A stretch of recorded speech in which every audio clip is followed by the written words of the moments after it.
Ini ndakaroorwa in 2015 ndikabvisirwa zvese ndikatochatawo. Later on I discovered kuti aive murume womunhu, ende ndakazozviziva 3 months after the wedding.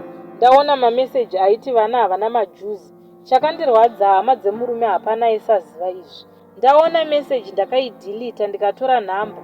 Murume aenda kubasa. Ndakafona nhamba iya. Luckily handina kana kutukwa. Ndakataura naamai vaya kwakundiudza kuti vanogariswa kumusha. Vane vana 3 asi hapana anovada. Vanogariswa kudzimba dzaambuya.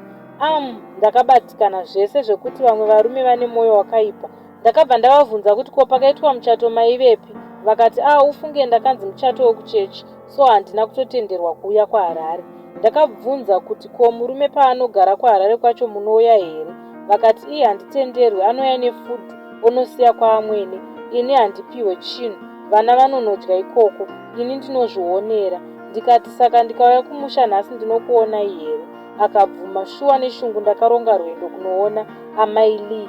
Ndakatovaudza kuti musaudze chero ani kuti ndiri kuuya, because vainzi kana ndakuuya voendeswa kune imwe nzvimbo.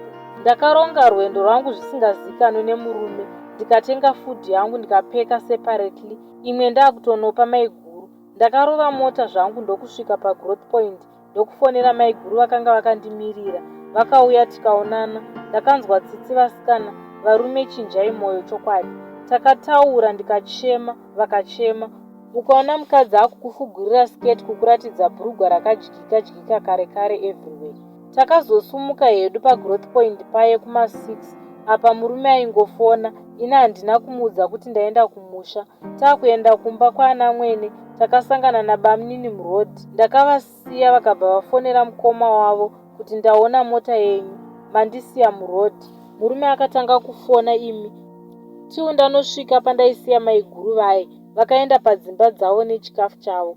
Ndakazosvika pana amwene ndokudayira zvangu foni. Ndikati ndiri kumusha. Akada kupopota asi zvakashaya basa.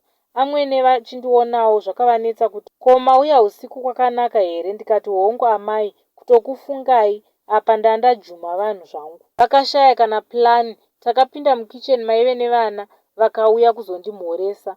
Ndopandakabvunza ndikati mama, ko uyu ndiani? Mbuya yakanyarara kutadza kudayira. Mwana akati ndonzi Lisa, not her real name. Mumwe akati Jane, mumwe akati Rudo. Amwene ndopavakati budai panze, iya yehasha. Ndikati manheru ano mama, uyai mutore maswits, muri vana vani? Mumba makaita runyararo. Muhombe akabva ati vaGeorge. Ndikati torai zvinhu zvagogo muendese mumba. Handina kuzotaura zvakawanda. Ndakabva ndangonyarara hangu. Ndokubva ndazodzokera hangu kumba. Ndadzokera kumba apa vamwene vakanga vatoudza mwana wavo kuti izvo zvakanga zvaitika. Nanhasi izvezvi murume akangonyarara, ari kunyara kuti otaura sei.